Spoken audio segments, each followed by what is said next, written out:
तो हम लोगों ने चैप्टर 6 में अपन लोगों ने जो 6.1 और 6.2 भी पूरा पढ़ लिया, और 6.1 6.2 पूरा पढ़ने के बाद हमने एक्सरसाइज 6.1 भी डिस्कस कर ली। एक्सरसाइज 6.1 डिस्कस करने के बाद अब अपन चैप्टर 6 में आगे बढ़ेंगे, ध्यान से देखेंगे, बहुत अच्छा चैप्टर है। अब मैं आपको बताऊंगा इसके अंदर 6.3 में क्या क्या चीजें गिवन है, क्या समझाया गया है। जो 6.3 इसका पार्ट है वो बेसिकली डील करता है सिमिलैरिटी ऑफ ट्रायंगल से। किससे डील करता है? Similarity of triangles.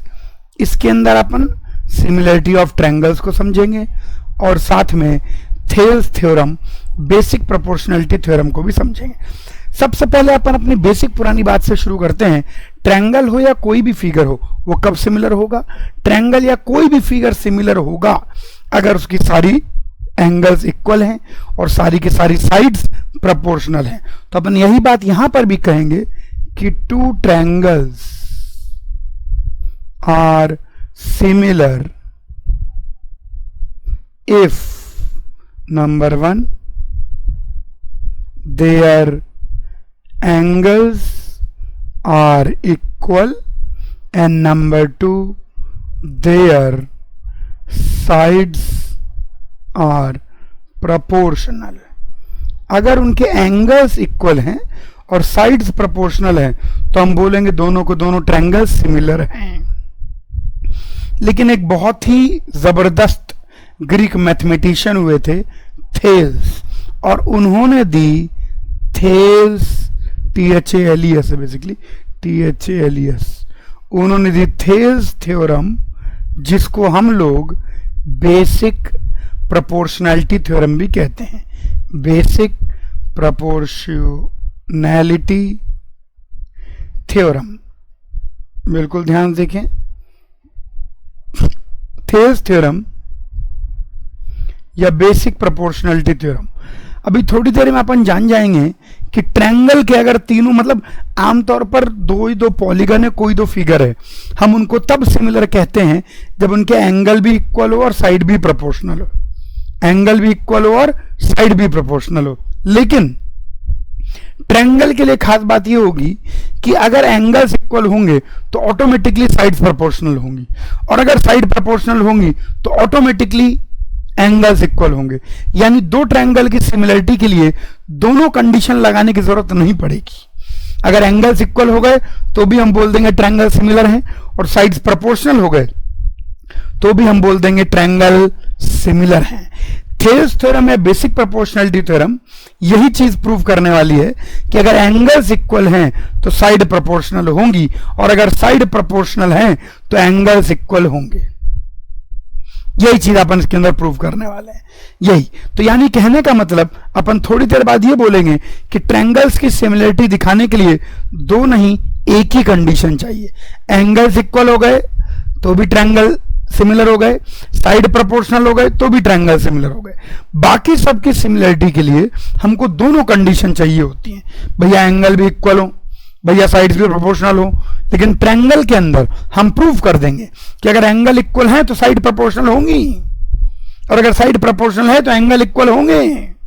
यानी दोनों में से कोई भी एक हो जाए तो ट्रायंगल क्या हो जाएगा? सिमिलर। यानी एंगल्स इक्वल हुआ तो भी ट्रायंगल सिमिलर, और साइड्स प्रोपोर्शनल हुई तो भी ट्रायंगल सिमिलर। और इस चीज को हम प्रूव करेंगे थेल्स थ्योरम या बेसिक प्रोपोर्शनैलिटी थ्योरम से। इनफैक्ट ये थेल्स थ्योरम या बेसिक प्रोपोर्शनैलिटी थ्योरम यही कहती ही है कि अगर एंगल इक्वल तो साइड प्रोपोर्शनल, और अगर साइड प्रोपोर्शनल तो angle equal.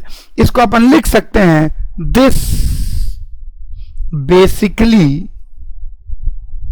Says that if angles equal then sides will be proportional and also its converse। और इसका कन्वर्स मतलब उल्टा, अगर साइड प्रोपोर्शनल तो एंगल भी इक्वल होंगे। तो Thales theorem basic proportional theorem की मदद से हमको दो ट्रायंगल को सिमिलर प्रूव करना बहुत इजी हो जाएगा। अब हमको दोनों झंझटों में नहीं पड़ना है, केवल एंगल इक्वल दिखा दो केवल साइड प्रोपोर्शनल दिखा दो, दोनों में से कोई एक दिखा दो, हमारा काम हो जाएगा। लेकिन आइए थेल्स थ्योरम या बेसिक प्रोपोर्शनलिटी थ्योरम के और भी बहुत सारे यूजेस हैं, और भी जबरदस्त इससे सवाल लगाए जा सकते हैं। आइए Thales theorem, basic proportionality theorem को पहले समझें, फिर आगे बढ़ेंगे। चलो, ये अपन को जो थेल्स थ्योरम गिवन है, ये है थ्योरम 6.1 इस चैप्टर के अंदर। थ्योरम 6.1 क्या कहती है? If a line is drawn parallel to one side of a triangle, कोई भी हमारे पास एक ट्रायंगल ले लीजिए, let us take a triangle, और इसको प्रूव भी करेंगे और समझेंगे भी, और इसका यूसेज भी देखेंगे, और इसका कन्वर्स भी देखेंगे। प्रूव भी करेंगे, यूसेज भी देखेंगे, कन्वर्स भी देखेंगे। Let us take a triangle ABC। तो हमने एक ट्रायंगल ABC ले लिया। ट्रायंगल ABC लेने के बाद क्या क्वेश्चन कहता है? If a line is drawn parallel to one side, तो हम एक लाइन खींच देते हैं पैरेलल टू BC, BC के पैरेलल एक लाइन खींच देते हैं DE। ये लाइन हमने खींच दी parallel to one side to intersect the other distinct point, तो D और E में काट रही है। The other two sides are divided in the same ratio, other two side same ratio में डिवाइड होगी। कहने का मतलब कि to show that AD upon DB is same as AE upon EC, यानी किसी भी साइड के पैरेलल अगर कोई लाइन खींचोगे तो वो दोनों साइड्स को सेम रेशियो में डिवाइड करेगी। This is the Thales theorem, this is the basic proportionality theorem. यही अपन इसमें प्रूव करने वाले हैं। थोड़ा सा कंस्ट्रक्शन करना पड़ेगा, थोड़ी सी कुछ पुरानी बातों का यूज करेंगे। इसके प्रूफ के अंदर एक पुरानी बात का यूज है कि मान लीजिए ये दो पैरेलल लाइंस हैं और इसको अपन कुछ कह देते हैं, कुछ भी कह दीजिए, ये एक क्या कहते हैं ABCD, चलो FG कह दो। अगर FG को बेस मान के, अब ये दोनों पैरेलल लाइंस हैं, कोई भी वर्टेक्स इस पर लिया जाए, ये मैंने 3 ट्रायंगल बनाए, तीनों के तीनों ट्रायंगल का एरिया क्या होगा? Same. Triangle on the same base and between two same parallel lines have same area, क्योंकि बेस सेम है और चूंकि दोनों पैरेलल लाइंस हैं तो इनके बीच की दूरी सेम है, यानी हाइट क्या हो गई? सेम। तो ट्रायंगल का एरिया क्या आ गया? Half into base into height. Height हर बार क्या होगी? हाइट हर बार होगी इन दोनों पैरेलल लाइंस के बीच की दूरी। तो इनमें से कोई भी ट्रायंगल लें आप, तो ट्रायंगल का जो एरिया निकल के आएगा वो हमेशा निकल के आएगा half into FG into H। यानी कहने का मतलब, इसको लिख देता हूं मैं, इसको लिख देते हैं। तो ये बेसिकली कह रहा है triangle on same base, base same होनी चाहिए, हर बार बेस FG है। Triangle on same base and having vertex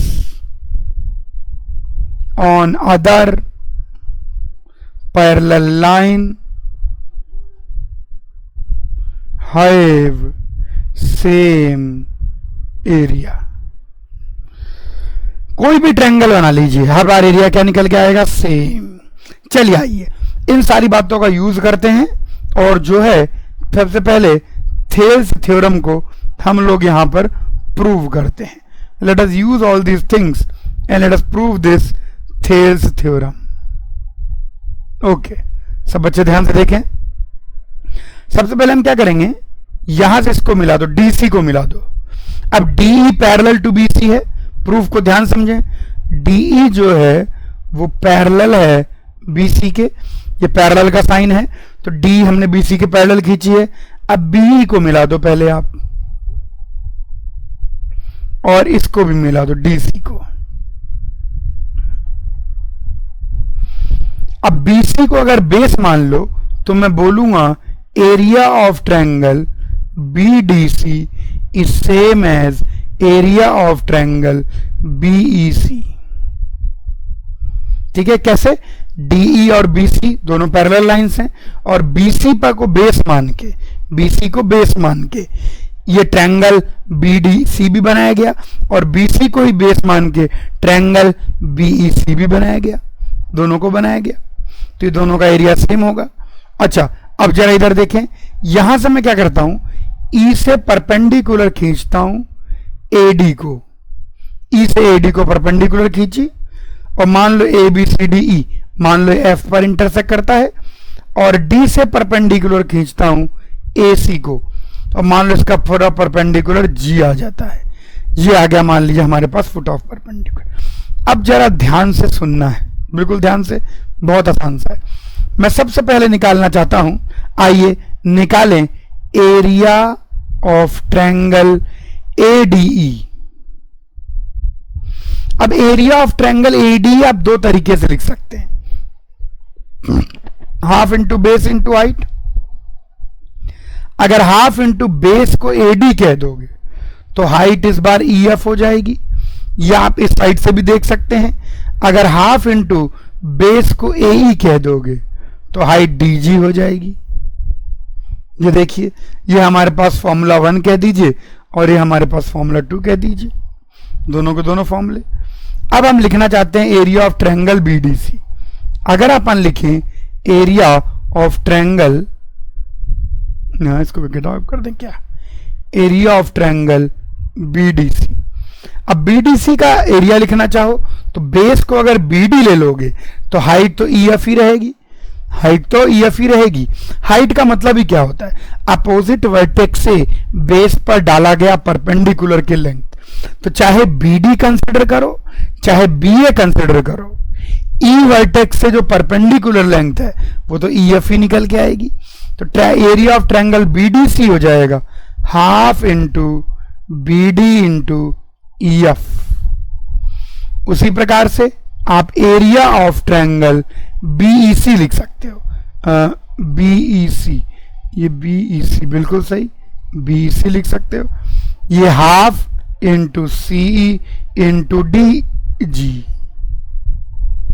एक ही बात है, देखिए दोनों में कहीं कोई अंतर नहीं है, दोनों को दोनों सेम है ना। यहां पर भी देखें सीई, चाहे बेस सी लो, बी ई सी, ठीक है ना, तो चाहे एक्चुअली बीईसी नहीं, अपन बीडीसी और बीईसी, बिल्कुल बिल्कुल ये दोनों भी सेम है, सही, मैं कंफ्यूज हो गया था।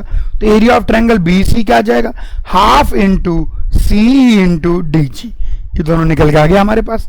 अब आइए, अब मैं बोलूंगा यहां पर, जरा सा ऊपर सरका देते हैं, अब मैं बोलूंगा कि area of triangle ADE upon area of triangle BDC is same as area of triangle ADE upon area of triangle ये बीईसी। बिल्कुल भाई साहब बराबर है, दोनों के न्यूमरेटर तो बराबर हैं ही और डिनोमिनेटर पहले ही मैं बराबर कर चुका हूं। Area of triangle BDC area of triangle D BEC बराबर है।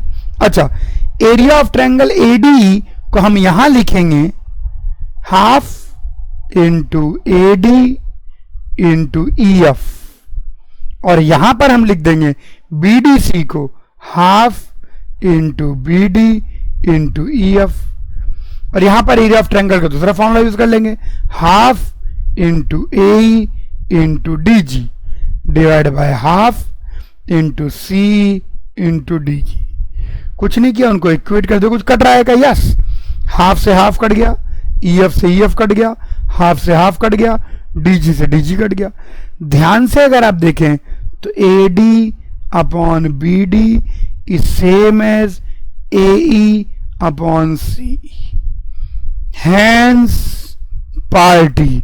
देखो प्रूव हो गया, A D upon B D is same as A E upon E C. गजब की चीज है और इसको ऐसे ही ध्यान रखना है जैसे मैंने आपको समझाया है।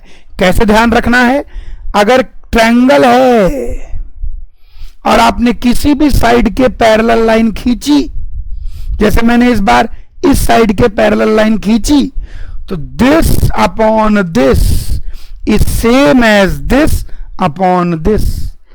जिस साइड के आपने पैरेलल लाइन खींची उसके अलावा बची हुई साइड्स सेम रेशियो में डिवाइड होंगी।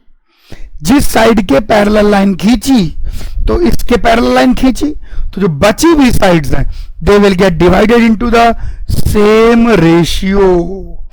बिल्कुल सेम रेशियो में डिवाइड होंगी अपने। अगर अपन इसको कुछ नाम देना चाहें, ए बी सी डी ई, तो आप यहां पर कह सकते हो कि B E upon E A is same as B D upon D C. तो यहां तो अब देखिए ध्यान से, यहां पर अगर इस चीज को आप ध्यान से देखें, आइए इस डायग्राम को दोबारा कॉपी कर लेते हैं, टेक्नोलॉजी का फायदा उठाएंगे, पूरा नहीं बनाना पड़ेगा। यस, ये लीजिए, आइए डायग्राम में और समझाएं आपको। डायग्राम के साथ साथ कुछ और भी चीजें कॉपी हो गई, उनको डिलीट कर दो। अब हमने इसके अंदर क्या चीज प्रूव कर दिया, जरा ध्यान से देखिए ना, ध्यान समझिए। अब हमने साबित कर दिया कि A D upon D B is equal to A E upon E C. ये हमने साबित कर दिया कि A D upon D B. यहां से देखिए, अब इस जगह से हम मैं क्या बात कहने वाला हूं उसको सब बच्चे ध्यान समझिए।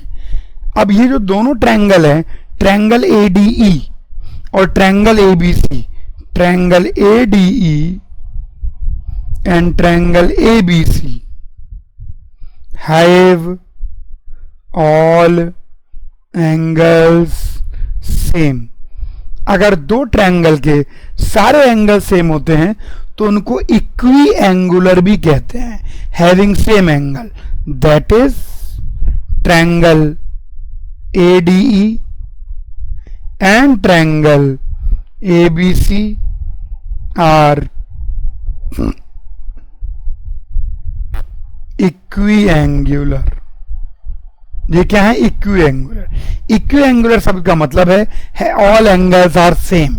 देखो वैसे ट्रायंगल के तीनों एंगल का सम कितना होता है? 180 डिग्री।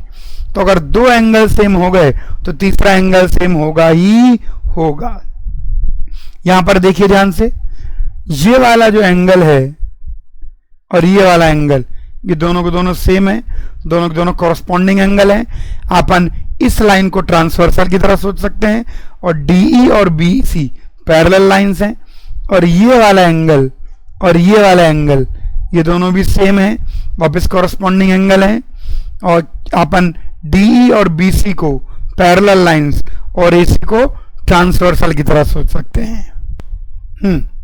चलो अब इस थ्योरम का कन्वर्स प्रूव करें। अभी हमने प्रूव किया कि अगर लाइन पैरेलल है तो रेशियो सेम होंगे। अब मैं प्रूव करूंगा कि अगर रेशियो सेम होंगे तो लाइन पैरेलल है। यही है थ्योरम 6.2। ध्यान देना, बहुत ही इंपॉर्टेंट थ्योरम है। Thales theorem, basic proportionality theorem बहुत ज्यादा इंपॉर्टेंट है, बहुत ज्यादा इंपॉर्टेंट। आइए इसका उल्टा प्रूव करें। If a line divides any two sides of a triangle in the same ratio. अब हमको साबित करना है कि अगर कोई लाइन दो साइड्स को सेम रेशियो में डिवाइड कर दे, ए बी सी। अब मान लो यहां पर हमने एक लाइन खींची, इसको डीई कह दो, तो line divides in the same ratio, यानी A D upon D B is equal to A E upon E C. ये इंफॉर्मेशन हमको गिवन है। अगर लाइन सेम रेशियो में डिवाइड करती है तो प्रूव करना है कि वो थर्ड साइड के बीसी के पैरेलल होगी। चलो इसको हम करेंगे अलग प्रकार से, कॉन्ट्राडिक्शन से।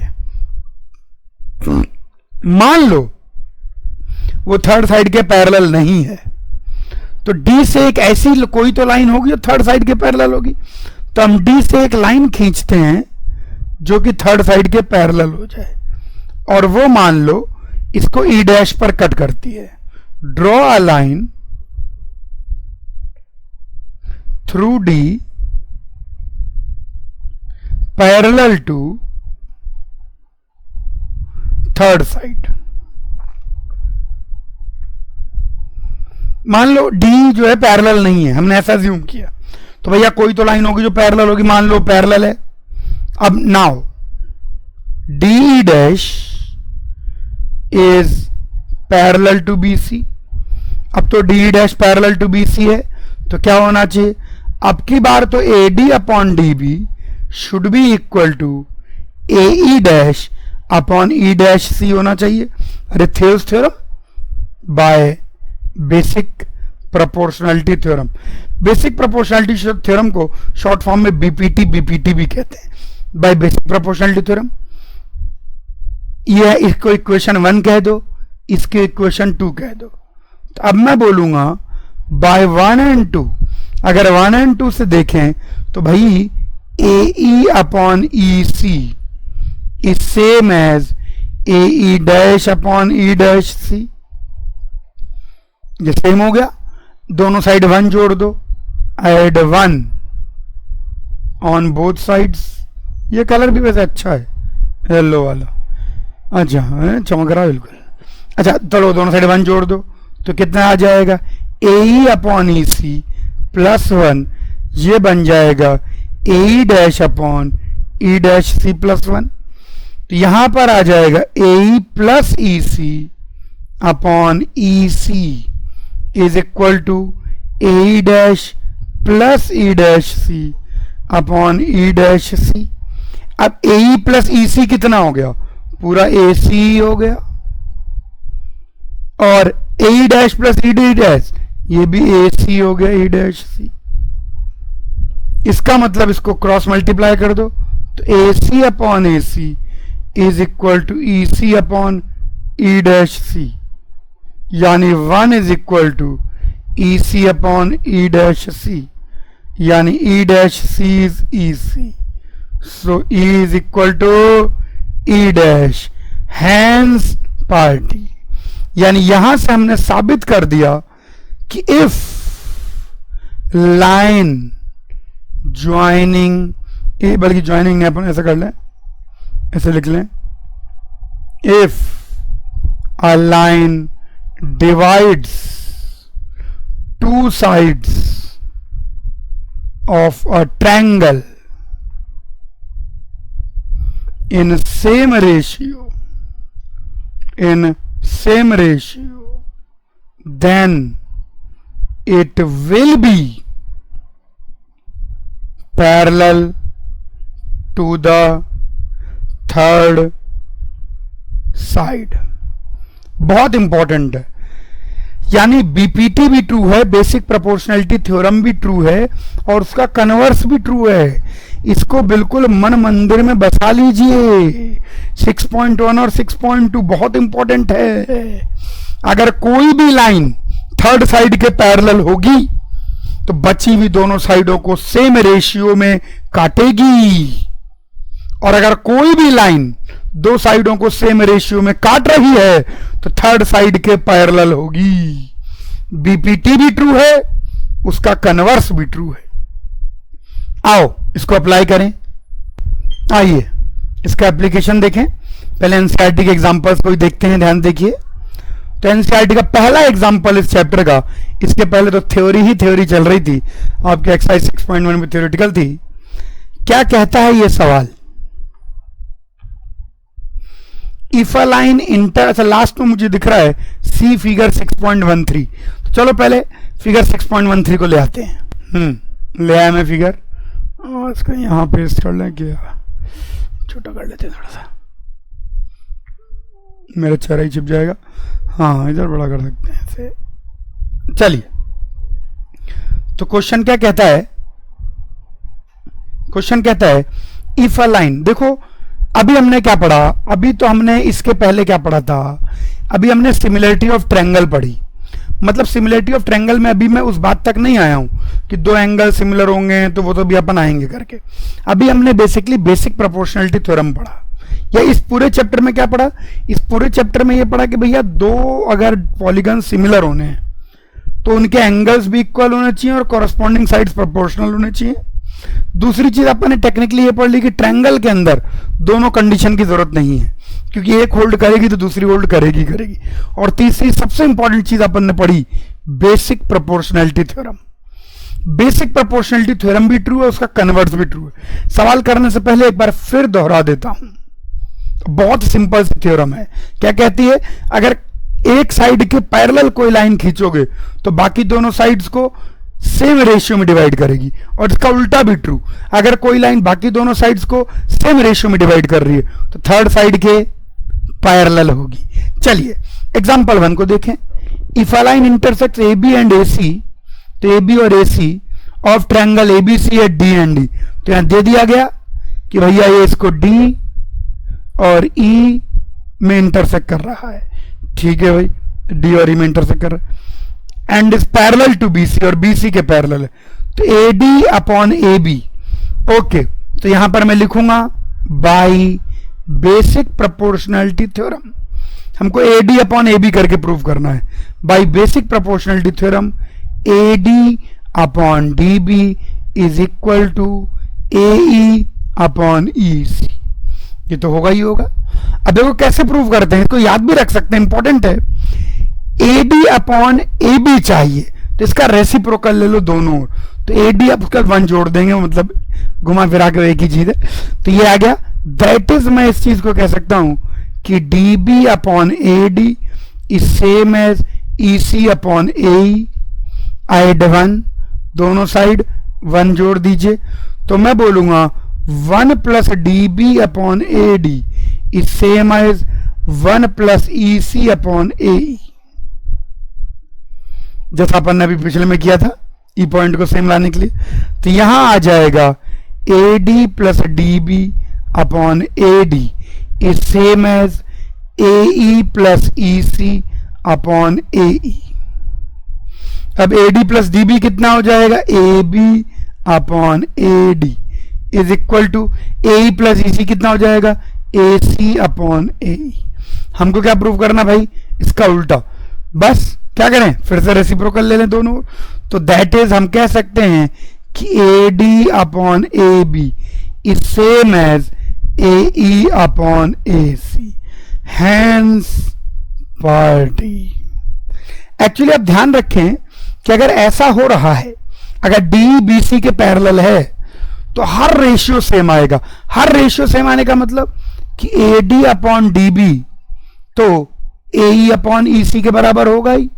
अब कोई भी जो ऐसा इधर लिखे वैसा इधर लिखे, वैसे ही A B upon A D will be same as A C upon A E, ऐसे ही will be same as A D upon D B. A D मैंने लिखना चाह रहा था ए बी, एक मिनट रुको इसको बी कर दें, A B upon D B is same as A C upon E C. ये इंपॉर्टेंट बात सब बच्चे समझें, अगर ये लाइन इसके पैरेलल है तो किसी भी दो चीजों का जो रेशियो इधर है, किसी भी दो चीजों का, A D upon A B या A B upon A D या D B upon A B या A D upon D B, वो इस साइड भी सेम कॉरस्पॉन्डिंग चीजों का रेशियो होगा, ए E upon A C same होगा, यानी कॉरस्पॉन्डिंग रेशियोज बिल्कुल सेम होंगे। याद रखना बहुत इंपॉर्टेंट है, वेरी इंपॉर्टेंट। अगर ये डी इसके पैरेलल है तो यहां पर कोई भी जो रेशियो बनेगा वही का वही इस साइड भी सेम रेशियो बनेगा।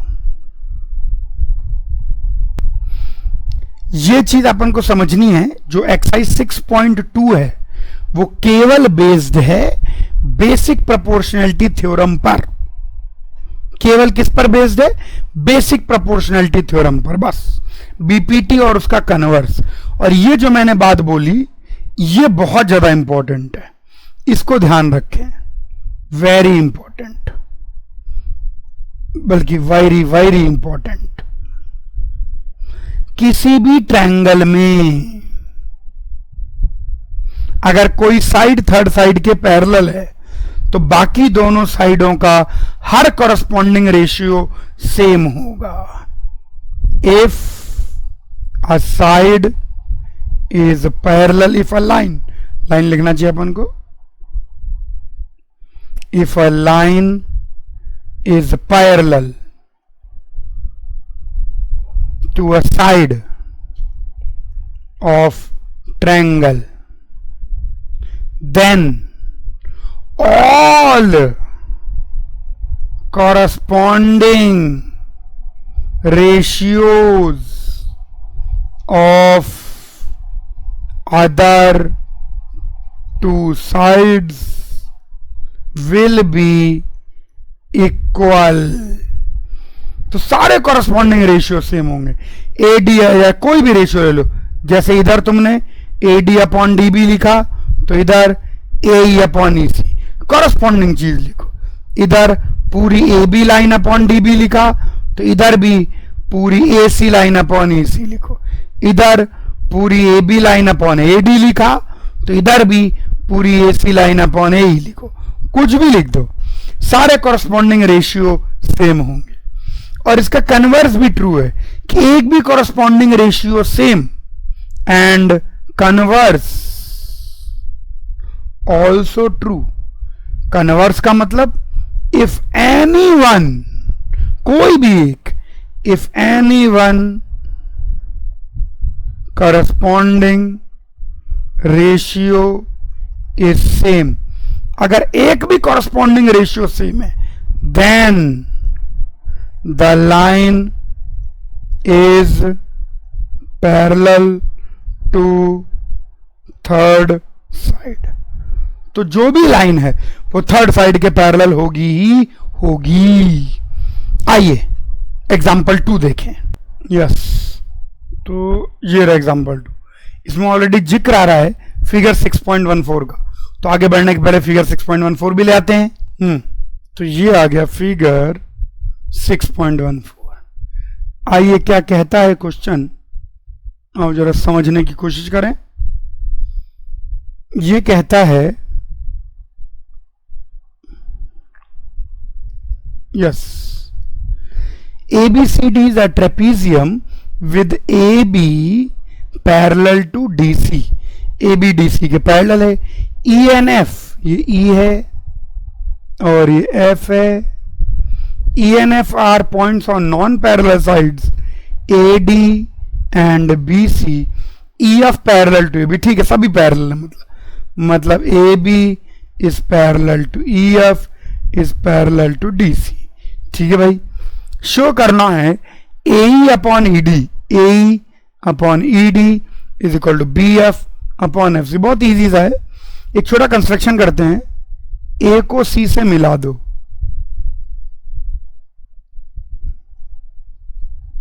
ट्रायंगल बनाओ। क्यों भाई ट्रायंगल क्यों बनाना है? क्योंकि हम बेसिक प्रोपोर्शनलिटी थ्योरम केवल ट्रायंगल्स में ही लगा सकते हैं। तो जब भी कोई भी ट्रेपीजियम दे दे, स्क्वायर दे दे, तो हमेशा क्या बनाना है भाई साहब? ट्रायंगल बनाने हैं। अब देखो ध्यान से, अब मैं बोलूंगा इन ट्रायंगल ADC, यानी इस ADC ट्रायंगल को देखो आप। ADC ट्रायंगल को अगर मैं देखूं तो EG is parallel to DC, so by basic proportionality theorem, तो बेसिक प्रोपोर्शनलिटी थ्योरम से ADC है ये, तो बेसिक प्रोपोर्शनलिटी थ्योरम से मैं लिख सकता हूं कि AE upon ED is same as AG upon GC। देखो मैंने AE अपॉन ED बना लिया। अब मैं बोलूंगा इन ट्रायंगल ABC, और एक ट्रायंगल ABC ले लीजिए आप, इन ट्रायंगल ABC। एक ट्रायंगल ABC को अगर अपन देखें, इधर वाले को, हे इसको, ये ABC। अब मैं बोलूंगा FG is parallel to AB, तो C वर्टेक्स से देखें तो CF upon FB is equal to CG upon GA। इसका रेसिप्रोकल ले लें, दैट इज कितना जाएगा? BF upon FC is equal to GA या AG अपॉन GC। मुझे तो हेंस प्रूफ दिख गया, आप लोगों को दिखा कि नहीं दिखा? नहीं दिखा। पहले में भी AG अपॉन GC, दूसरे में भी AG अपॉन GC। थोड़ा ऊपर सरका लें तो मैं बड़े आराम से लिख सकता हूं by 1 and 2 AE upon ED is same as BF upon FC। कहना ही पड़ेगा मुझको, हैंस पार्टी। जो रेशियो देखो ट्रायंगल, पहला तो आप समझो, इस क्वेश्चन को ध्यान देखो, ट्रायंगल्स बनाओ। क्योंकि आपको बीपीटी किस में सिखाई भाई साहब? ट्रायंगल में सिखाई है। और चैप्टर का नाम ही क्या है? नमवा ही ट्रायंगल है। तो ट्रायंगल बनाने हैं, ट्रायंगल। तो अपन ने क्या किया, ऐसे दो ट्रायंगल बनाए जिनके बीच में एक साइड कॉमन हो गई, AC कॉमन हो गई, तो AG अपॉन GC इधर AE अपॉन ED के बराबर हो गई, और इधर AG upon GC BF upon FC के बराबर हो गई, दोनों बराबर हो गए। ओके, लेट अस सी लास्ट एग्जांपल, एग्जांपल 3। आइए एग्जांपल 3 देखें। एग्जांपल 3 में भी जिक्र है फिगर 6.16, तो क्या करें, उसको भी ले आए। ये आ गया फिगर 6.16। अब की बार हमको कंस्ट्रक्शन नहीं करना पड़ेगा। क्यों नहीं करना पड़ेगा? क्योंकि हम बेसिक प्रोपोर्शनलिटी थ्योरम किस में लगाते हैं? ट्रायंगल में। और तो भाई ट्रायंगल एंगल बढ़िया से बना के दिया गया है। आइए सवाल पढ़ें और उसको करें सॉल्व। इन फिगर 6.16, तो फिगर 6.16 आ गया आपके सामने। In figure PS upon SQ is PT upon TR। वाह, तो यहीं से दिमाग काम कर रहा है। PS upon SQ is PT upon TR, तो यानी हम बेसिक प्रोपोर्शनलिटी थ्योरम का कन्वर्स ले लेंगे। So by converse of basic proportionality theorem, अगर बेसिक प्रोपोर्शनलिटी कन्वर्स ले लें तो वी कैन से दैट हम लोग क्या कह सकते हैं कि ST is parallel to QR। मजे आ गए, मुझे लगा होश आ गया। अब मैं बोलूंगा, क्या बोलूंगा? आइए रंग बिरंगा चमकीला कर लें। मैं बोलूंगा angle PST is equal to angle PQR as corresponding angles. अब आप देखिए कि ST और QR आपस में पैरेलल हैं। ST और QR आपस में पैरेलल हैं, तो ये PQ क्या हो गई? ट्रांसवर्सल। तो ये वाला जो एंगल है, ये वाला एंगल इस एंगल के बराबर हो गया। उसी प्रकार से and angle PTS is equal to angle PRQ, वापिस ये दोनों भी बराबर हो गए। इनके लिए भी वही एज कॉरस्पॉन्डिंग एंगल्स, क्योंकि ये भी आपस में क्या है? Corresponding angles. मजे आ गए भाई साहब, ये दोनों के दोनों हो गए। अब यहां से हमको क्या प्रूव करना है? PQR isosceles. अच्छा, अब देखें नाउ, अब मैं बोलूंगा नाउ गिवन, क्या गिवन है कि angle PST is equal to angle PRQ, लेकिन एंगल PST किसके बराबर है? PQR के बराबर है। तो एंगल PST की जगह angle PQR is equal to angle PRQ। Hence proved, नीचे के दोनों एंगल इक्वल हो गए। So given triangle is isosceles triangle. कोई भी दो एंगल इक्वल होंगे तो ट्रायंगल आइसोसेलेस होगा। पैरेलल लाइन और ट्रांसवर्सल का भर भर के यूज आएगा। ध्यान रखें, एक्सरसाइज 6.2 में दो ही चीजों का यूज आएगा, या तीन पकड़ लीजिए। पहला बेसिक प्रोपोर्शनलिटी थ्योरम, दूसरा उसका कन्वर्स, और तीसरा पैरेलल लाइन और transversal, corresponding angles, adjacent angle, ये सब। अब आप लोग बिल्कुल मेंटली रेडी हैं एक्सरसाइज 6.2 लगाने के लिए। पूरा एक्सरसाइज 6.2 अटेम्प्ट करें, फिर उसके एक एक क्वेश्चन का ध्यान से सॉल्यूशन देखें। एक्सरसाइज 6.2 अटेम्प्ट करने के पहले बेसिक प्रोपोर्शनलिटी थ्योरम, उसका कन्वर्स और पैरेलल लाइन एंड ट्रांसवर्सल, इन तीन चीजों का थॉट देकर पूरी एक्सरसाइज 6.2 ट्राई करिए।